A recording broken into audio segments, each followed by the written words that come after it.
Hey everyone, welcome back to Homegrown Passion. You know, we've all seen the popularity of bell peppers becoming more and more in greenhouse production because of the higher yield and the better quality of the plant. But they are slow to grow, but they're really regenerative. So let's talk about peppers in this video, so stay tuned.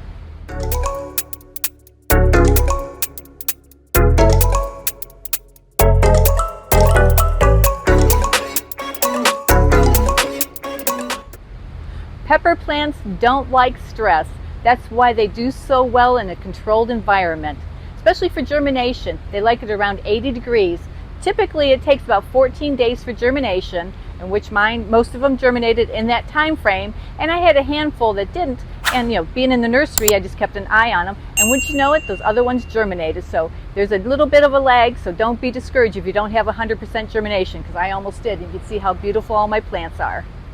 So once pepper plants germinate, they're going to be in your nursery channel for a good 6 to 8 weeks before they're big enough to transplant into the beto buckets. Pepper plants are a slow growing plant, but the heat really makes them grow faster. Their optimal temperatures for the nighttime are 63 to 64, because that really helps them set fruit, and during the day 73 to 75. Now we had that heat wave, and the plant will not set fruit really well if it's above 68 at nighttime. So when we had that heat wave, my greenhouse set points couldn't get it cool enough because it was in the upper 70s at night and 90s during the day. So I did see a slowdown in my production, but now that we were back to our normal summertime temperatures, productions went way back up again. So let's talk about the support system for the actual pepper plant. We trellis them. We have the same wires that we do for our beto buckets for the tomatoes. We have 2 wires that go across each of the beto buckets because they're staggered on each side. So each side goes up to its own wire. The wire is on top of the purlins, not the rafters. The rafters are up on top that hold the plastic up. The purlins go across, and so the wire goes on top of the purlin and holds up. And we also have some support posts to help hold up the purlins because pepper plants are really heavy.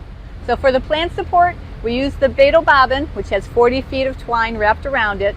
The pepper plants are not leaned in lower. They grow up to the top and then they just kind of stop. You can see the bobbins there. And to hold it onto the twine, we do use the vine clip. Works really well.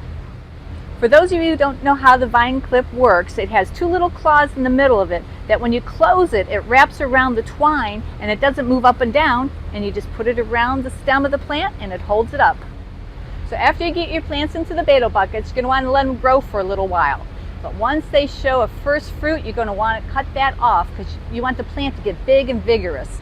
And then once it starts growing, you're going to notice that it's going to branch off, and you do want to have 2 or 4 stems growing.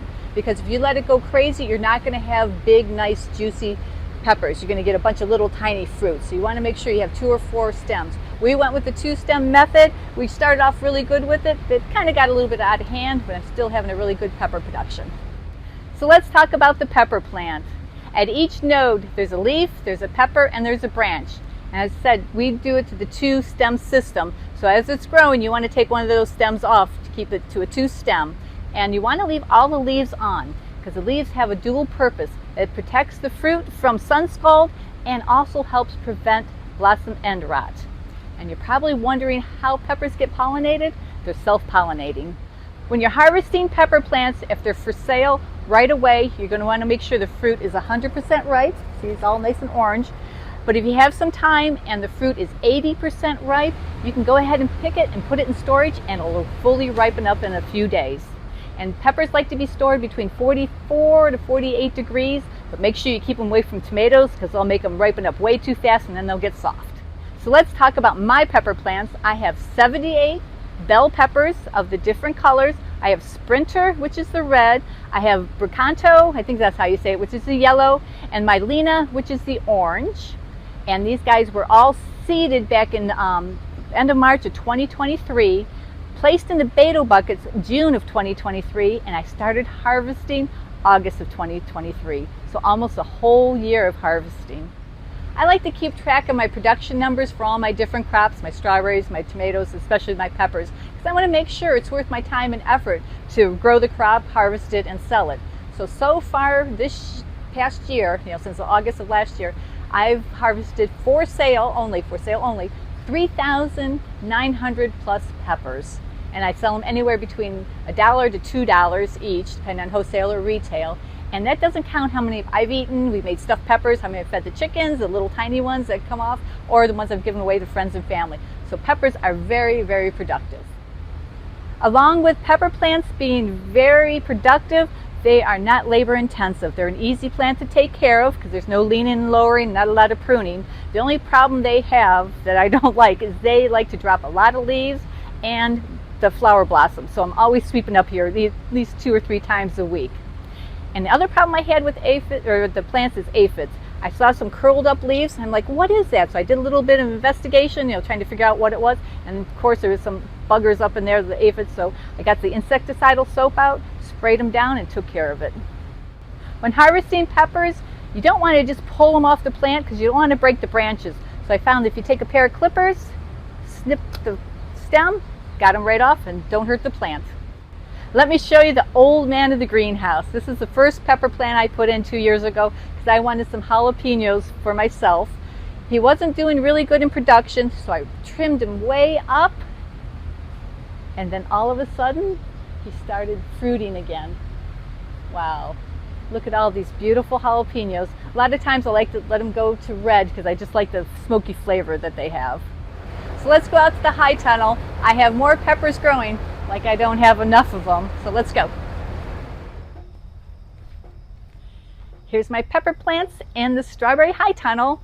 I seeded them in anticipation of having to replace some of the original plants in the greenhouse. Well, everybody kept producing and I didn't need them as replacements, so I brought them out here in the high tunnel. So I seeded the plants in April of this year and I have them in 3-gallon grow bags. These things are really economical to use. In the growing medium, I'm using not 100% perlite, even though it looks like it. I'm using the same mixture as I am for the strawberries, which is the peat and the perlite mixture, because it holds a little bit more moisture. And I put the perlite on top just to keep the algae down and keep them a little bit cooler. The cultivars I have planted are the colored bell peppers, the same as that's in the greenhouse, and I have 1 lunchbox pepper. I thought I might as well try one and see what it does. The pepper plants are ready to be trellised. I'm going to move them out from underneath the strawberry beetle buckets and put them in line with the tomatoes because that's where a wire is, and I'll be able to drop the bobbins down and get them all pinned up. This is a job I need to get done right away. I've been hand watering the peppers and they're not getting enough nutrients and not enough water during the day when it gets really hot. So once I get them in place, I'll be able to extend my water line and get emitters to everybody, and they'll be watered on the strawberry formula just like everybody else. And I think I'm going to have a good production with the strawberry formula because the tomatoes are doing well and the strawberries are doing good and they're all vine crops. Well, I hope you guys learned something about pepper production. As you can tell, I really enjoy growing peppers. They're easy to grow, they make a lot of money, and people really love them. I wish I had a bigger greenhouse so I could put twice as many beetle buckets in and double my production. I'm going to end the video here. And like always, please leave me questions, comments, or suggestions down below. One more thing, if you're interested in learning about hydroponics, CropKing has a 2-day grower school. It's a really great class. They have some openings in their July 25th and 26th session. It's a Thursday and Friday. So if you're interested, go on CropKing.com to sign up. And if you do sign up, you'll get to meet me on Friday afternoon because that's when I come and talk.